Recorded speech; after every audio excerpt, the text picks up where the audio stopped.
அனைவருக்கும் வணக்கம். இந்த நாள் இனிய நாளாக அமைய வாழ்த்துக்கள். ஏஎல்பி ஜோதிட ஆசிரியர் டாக்டர் சாந்தி தேவி ராஜேஷ்குமார். நம்ம இன்றைக்கி ஒரு முக்கியமான பதிவை பார்க்க போகிறோங்க. நிறைய பேருடைய வாழ்க்கையில் எனக்கு சந்தோஷமே இல்லை, எனக்கு மகிழ்ச்சியே இல்லை அப்படின்னு சொல்கிற வார்த்தைகள் இருக்குது. நான் சந்தோஷமாக இருக்கணும்னு நான் என்ன பண்ணணும், மகிழ்ச்சியாக இருக்கணும்னு நான் என்ன பண்ணணும் அப்படிங்கிற வார்த்தைகளை அதிகமாக கேட்குறாங்க. இந்த மகிழ்ச்சி அப்படிங்கிறது இரண்டு விதமாக நம்ம எடுத்துக்கலாம். ஒன்று, நம்ம மனசு சந்தோஷப்படக்கூடிய நிகழ்வுகள் சரியாக நடந்தால் அதில் ஏற்படக்கூடிய மகிழ்ச்சி. இன்னொன்று, நமக்கு உபரியாக ஒரு லாபம் வருது, கிஃப்ட்டு வருது, இல்லை ஒருத்தங்க நமக்கு ஏதாவது நம்மளை சுற்றுலா மாதிரி அழைச்சிக்கிட்டு போகிறாங்க அப்படின்னா அதன் மூலமாக ஏற்படக்கூடிய மகிழ்ச்சி. ஒரு ப்ரொமோஷன் கிடைக்குதுன்னு வச்சுக்கோங்க, அது ஒரு பெருமகிழ்ச்சி அப்படின்னு சொல்லலாம். அப்படி இந்த மகிழ்ச்சி அப்படிங்கிற ஒரு வாழ்த்தை யார் மூலியமாக எப்பொழுது வரும் அப்படிங்கிறத நம்ம தெரிஞ்சுக்கணுன்னா அதற்கு முன்னாடி நம்மளுடைய ஜாதகத்தில் நம்ம தெரிஞ்சுக்கிறது அவசியம்.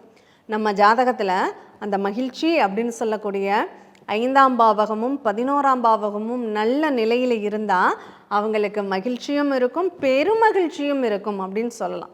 இல்லைங்க, ஒரு ஜாதகத்தில் 5ஆம் பாவம் நல்ல நிலையில் இருக்குன்னா அவங்க மனசு சந்தோஷப்படும்படியான நிறைய செயல்கள் நடக்கும். அப்போ யார் மூலமாகலாம் அவங்களுடைய மகிழ்ச்சி அடையக்கூடிய ஒரு வாய்ப்புகள் ஏற்படும். 5ல் சூரியன் இருந்தால் அப்பாவால் மகிழ்ச்சி, 5ல் சந்திரன் இருந்தால் அம்மாவால் மகிழ்ச்சி, 5ல் செவ்வாய் இருந்தால் சகோதரர்களால் மகிழ்ச்சி, 5ல் புதன் இருந்தால் மாமன் மைத்துனர்களால் மகிழ்ச்சி, 5ல் சுக்கிரன் இருந்தால் பெண்களால் மகிழ்ச்சி, மனைவியால் மகிழ்ச்சி, 5ல் குரு இருந்தால் குழந்தைகளால் மகிழ்ச்சி, குருமார்களால் மகிழ்ச்சி. ஒரு குரு நம்ம வீட்டுக்கு வந்துட்டார், எதிர்பாராமல் நம்ம மானசீகமாக நம்ம நினைச்சு இவங்க வந்தால் நமக்கு நல்லா இருக்குமேன்னு நினைக்கக்கூடிய ஒரு குரு நம்ம வீட்டுக்கு வந்துட்டாருன்னா எவ்வளோ சந்தோஷமாக இருக்கும். அப்படி இந்த மகிழ்ச்சியினுடைய காரணங்களும் மகிழ்ச்சியினுடைய தன்மைகளும் அந்த கிரகங்களை பொறுத்தே மாறுபடும். அதே மாதிரி ஒரு லாபம், நமக்கு யாரெல்லாம் கிஃப்ட் பண்ணுவாங்க, நம்ம யாரெல்லாம் நம்ம ஒரு விஷயத்தை எதிர்பார்க்குறோம், இன்னாரும் இது கிடச்சிட்டா நல்லா இருக்குமென்னு எதிர்பார்க்குறோன்னா அந்த நிகழ்வு அங்கே இருக்கா, அப்போ அந்த சம்மந்தப்பட்டவங்க நமக்கு அந்த பாவகத்திற்கு நல்ல அமைப்பில் இருக்காங்களா அப்படிங்கிறத நம்ம பார்த்துருந்தாங்க. ஒன்றும் இல்லை, அப்பா கிட்ட இருந்து நம்ம ஒரு ப்ராப்பர்ட்டியை நம்ம ஒரு சொத்தை எதிர்பார்க்குறோம் அப்படின்னா அது எக்ஸ்ட்ரா உபரியாக வாங்கினா ஒரு ப்ராப்பர்ட்டி நமக்கு பங்கு பிரியுது நம்ம எதிர்பார்க்குறோம் அப்படின்னா அந்த அப்பாவால் உங்களுக்கு மகிழ்ச்சி கிடைக்கணும்னா அப்பாங்கிற ஸ்தானத்தின் அதிபதி அங்கே 11ஆம் பாவகத்தில் பலப்படணும். அப்போ தான் அப்பாவால் உங்களுக்கு மகிழ்ச்சி அப்படிங்கிறது கிடைக்கும். அம்மாவால் மகிழ்ச்சிங்கிறது தாய் ஸ்தானம் அப்படின்னு சொல்லக்கூடிய ஒரு நிகழ்வு அப்படிங்கிறது உங்களுக்கு சம்மந்தப்படணும்.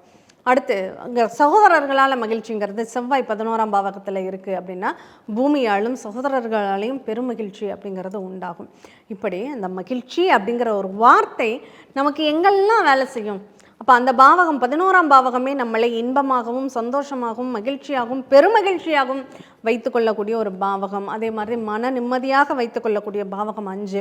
இந்த 5, 11 ஒரு ஜாதகத்தில் சிறப்பாக இருக்குன்னா அவங்க ரொம்ப சந்தோஷமாக மகிழ்ச்சியாக அவங்க வாழ்க்கையை நடத்துவாங்க.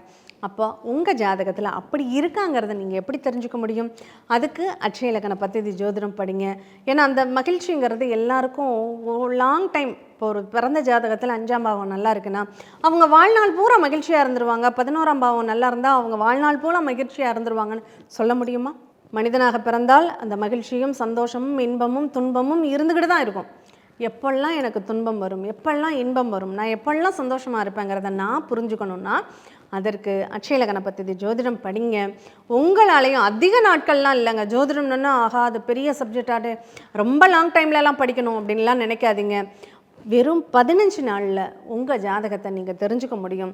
அதனால் உங்கள் ஜாதகத்தில் மகிழ்ச்சி இருக்கா, பெருமகிழ்ச்சி இருக்கா, சந்தோஷமான நிகழ்வுகள் இருக்கா அப்படிங்கிறத அட்சய இலக்கண பத்ததி ஜோதிடம் படிங்க.